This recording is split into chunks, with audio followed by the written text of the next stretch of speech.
Alam nyo, ito si Bato de la Rosa, di ba, sinisisi na naman po ang mga NPA.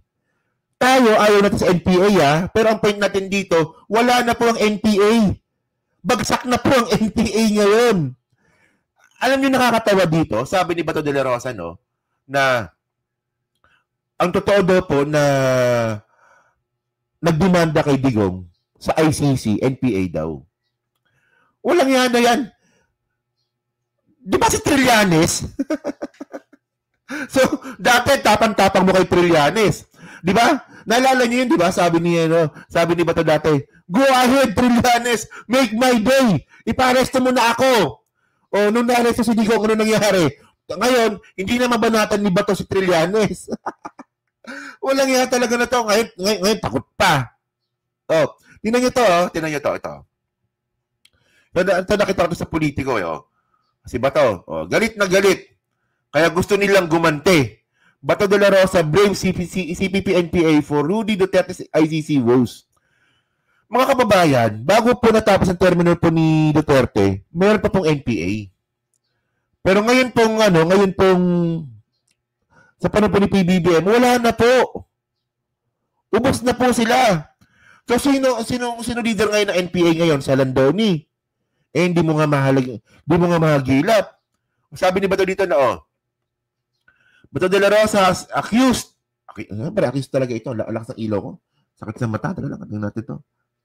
Daan natin.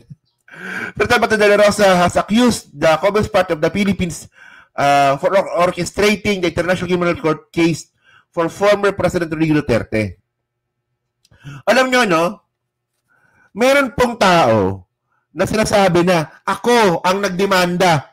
Ako ang nagdemanda kay Digong. Actually, dalawang tao sila, si Alejandro tsaka si Trillanes.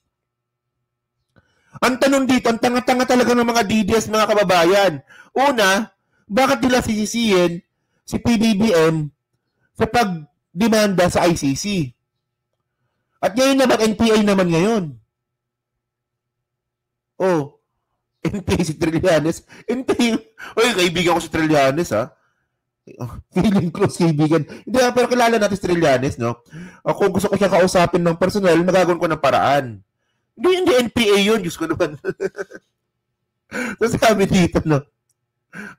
He made the remark during campaign rally in Sugod, Southern Leyte, claiming, without basis. Totoo talaga to, na naman bintang na naman ang bintang si Bato, Alam mo ba to, no? Ang problema sa'yo, yung pangalang Bato, hindi mo lang siya pinangalan sa sarili mo. Di ba? Sinabuhay mo pa sa utak mo. Di ba? Nang bintang na naman. Ayun ang problema sa inyo, he made the remark during the campaign rally in Sugod, Southern Leyte, claiming without basis that the NPA is behind the crimes against humanity, case of murder against Duterte over his bloody war on drugs. Okay. Ngayon pala, ibig sabihin pala, yung patayan na nangyari nung panahon ni Digong, hindi pa si Digong may gawa nun, NPA. Ayos, Ayos, So yung crimes against humanity na nangyari nung panahon ni Digong, hindi inutos ni Digong yun. Hindi inutos ni Digong. NPA may gawa nun. Para bintang sa presidente. Ganun ba? Walang iya talaga na to, no? Bobo ka talaga. Walang iya ka, matalino pa ako sa'yo sa totoo lang. Bobo. Walang iya na yan. Mga kababayan, alam naman po natin. Ito yung point natin Ang daming ebidensya po na si Bato at maraming ebidensya mga po na itong si Bato at si Duterte po nagkaroon po ng connivance para po magpapatay ng tao. Ang daming ebidensya po, documentary evidence, testimonial evidence, at saka mga video mismo ng admittance ni Digong na siya talaga nagpapatay ng tao. Anong NPA? Ako ayaw natin sa NPA. Pero wag po natin ibibintang yung mga bagay na hindi naman nila ginawa. Agree ba kayo doon? Kasi alam naman po natin tayo mga matitinong tao na gusto ng demokrasya, ayaw natin sa NPA. Ayaw natin sa kanila. So, yung hatred natin sa NPA na yan, ginagawa naman ni Bato na ibintang natin sa NPA. Total, yung mga tao, galit naman dun eh. Bintang natin dun. Tignan nyo naman, kalokohan na yan. Buwag po maniniwala dito. Tingnan ninyo. Oh. Kahit hindi kinagat. Kasi katangahan eh. Ewan ko lang sa inyo, no? Bakit nyo binoboto? Ba't nyo gustong iboto si Bato? Tanga-tanga niyan. Oh. Hindi yung may gawa ng tama. Totoo yan. Bintang mo na kay Trillanes. Hindi yung may gawa ng EGK si Trillanes. si Trillanes may gawa ng EGK kung maniwala kay Bato. Ayan eh, oh. Tingnan ito. Sabi dito, De La Rosa is also implicated as Duterte's former Philippine National Police Chief and enforcer for the ruthless crackdown that killed poor drug pushers and user. O ngayon, naawa ka na. O, gusto nila sa ICC kasi yung mga tao doon. Walang alam sa nangyayari sa Pilipinas, kaya madali nilang maloko. Dahil sa likod ng pagsampa ng kaso ngayon, ay yung mga NPA, mga CPP NPA na galit. De La Rosa said. Galit talaga sa pagkapresidente ni Digong dahil sa nawala ang kanilang mga puwersa. Ewan ko, tanga talaga dito. So, actually, may ano pa yan. No? Tignan yung mukha ni Bato, no? Sarap kutusan eh, no? Pero ito, sige, ano natin to? Panoorin natin to.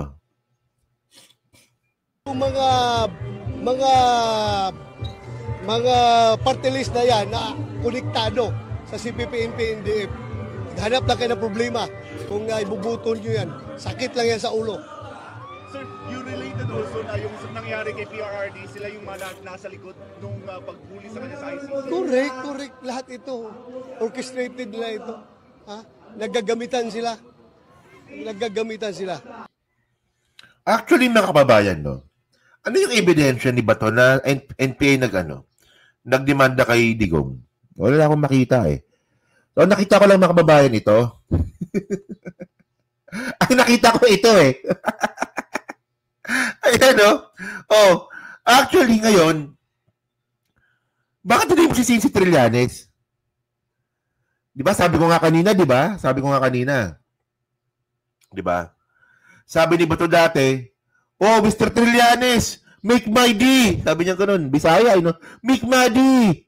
Oh, ipakulong muna ako sa ICC. O, nung nakulong si Digong, ayaw na nilang tirahin si Trillanes. Hindi niya na mabanatan. Kasi siya na kayo susunod. Oh, may taong umaako na siya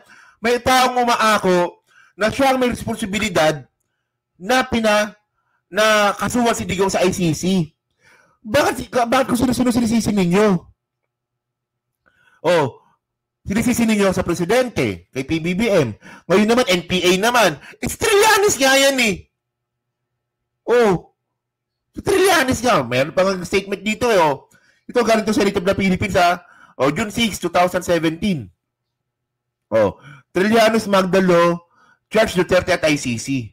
Ayan no, Senator Antonio Trillanes, together with Magdalo Party List Representative Gary Alejano, has filed on Tuesday supplemental complaint against President Rodrigo Duterte before the International Criminal Court in The Hague, Netherlands. O may umaako. Ba't bigna kayo ng bintang? Bobo ka ba? Bobo ka ata eh. Uy, bobo. Putang bobo! Wala yung Bato na nga bobo pa, no? And by the way, mga babayan, ito yung sinasabi ko eh. Ito na balita ito last month, March 26, 2025. Oh. NPA now leaderless. Down one, weekend guerrilla front. Wala na pong NPA, mga kababayan. Ubus na po ito. Oh. Kung nung panahon nga po ni Duterte may NPA pa, di ba may mga guerrilla front pa nga, may mga grupo pa sila. Ngayon wala na po sila. O kaya nga hindi na nga po nagagamit sa politika yung NPA eh. Tingnan niyo ha, wala na po. Hindi na po nagagamit sa politika yung NPA ngayon. Kunwari mga kampanya ka, sabihin mo na isa sa pinaka-prioridad mo sugpuin ng NPA, hindi na po epektibo yan. Wala na, ubos na eh. Oh. So, sabi dito, Oh, actually, leaderless sila ngayon kasi yung buong Central Committee, ang dami nandoon na nag-neutralize, di ba? Sabi nito ni Jonathan Malaya, no. So, ang nagpapatakbo sa kanila yung mga small unit commanders na lamang. Oh. Malaya attributed si PNP apparent defeat to leadership losses following the death of its founder, Jose Maria Sison, di ba? So, malaki talagang factor yung pagkamatay nga po ni Sir Maria Sison kung bakit nga po ubos na ang NPA ngayon. O, di ba? So, ano nyo to? No? Yan. So, alam nyo po nakakatawa dito kay Bato. Ito sinabi niya to no? Hindi ako natatakot. Bring it on. Di ba? Nung si Digong nga po, nung inaresto, no? Hindi daw po siya natatakot. Tinan nyo, di ba? Pag si Bato talaga pinakinggan ninyo, napaka-inconsistent. O, di ba? Napaka-inconsistent mga kababayan. So, tinan nyo to dito. Alam nyo, bobo nila po talaga boboto kay Bato. Bobo nila po maboboto kay Bato sa totoo lang. Oh. Kasi, ganun nyo sabi ni Bato nung una, kasamahan niya raw po si Digong sa dahig. Sabi niya, hindi daw po siya takot. Oh. Tapos eventually, biglang babanggit siya ngayon, ito na. Oh. Bakit ako susuko kung walang hustisya? Oh, hindi daw siya susuko ngayon. At ngayon, ang gagawin ngayon ni Bato, magtatago na lang daw po sa Senado. Isipin niyo pag si Bato mga kababayan, inaresto po ng ICC at nanalo siya bilang senador, gagawin niya lang po taguan ng Senado. Kasi hindi po pwedeng ulihin si Bato sa loob po ng Senado. Meron po siyang immunity doon. Oh, ngayon, gagamitin na po talaga ni Bato yung pagiging senador niya kung siya mananalo para protektahan ang sarili niya sa ICC. Oh, di ba? O parang ito, may tanga dito, black na nga natin to, tanga to no? O, black natin, yan. Huwag yung paulit-ulit na comment, pwede naman mag-comment isang beses, di ba? Kung ano kayo, kung PDP laban kayo, di ba? O, no problema, sabihin nyo dyan, PDP laban kayo, pero pag paulit-ulit, tanga-tanga nyo naman. O, di ba? So, kayo mga kababayan, ito tanong ko, naniniwala ba kayo na NPA, di ba? Na NPA ang nagdemanda kay Digong sa ICC. Naniniwala ba kayo kay Bato? Pero nasa comment lang po sa baba at binabasa ko pong lahat. At syempre dyan, no? Kayo ba? Natuwa ba kayo ngayon na kasi actually, no? Matagal na po talaga na kalaban natin ang NPA. Matagal na. Pero ngayon po talaga paubos na po sila. Kaya nga ako, turn off nga po talaga ako sa mga sa mga kandidato tulad ni Calio D. Guzman. Naalala niyo si Calio D. Guzman noong 2022? Nung tinanong si Calio D. Guzman kung ang NPA ba'y nakakatulong. Sabi ni Calio D. Guzman, ang NPA daw po ay nakakatulong sa Pilipinas. So doon palang budget na ako doon Oh. Tapos ngayon, sino bang kalyado ngayon ni Calio D. Guzman? Si Luke. O, di ba? Okay sana si Luke Yun nga lang, iba iba yung vibes Wala, kung gusto nyo iboto si Luke, walang problema yan. Pero, medyo bad vibes kasi sa akin yan O, di ba? So, yan so, comment lang po sa baba, binabasa ko po lahat yan. Siyempre, dyan po sa replay, palike po, subscribe. Pag hindi naman kalabisan, pa-share na rin po ng video po na to. So, thank you mga kababayan. And then, may dalawang topic pa tayo dito. Si Sarah at saka si Kibuloy. Yan, ito. Pag-usapan natin to,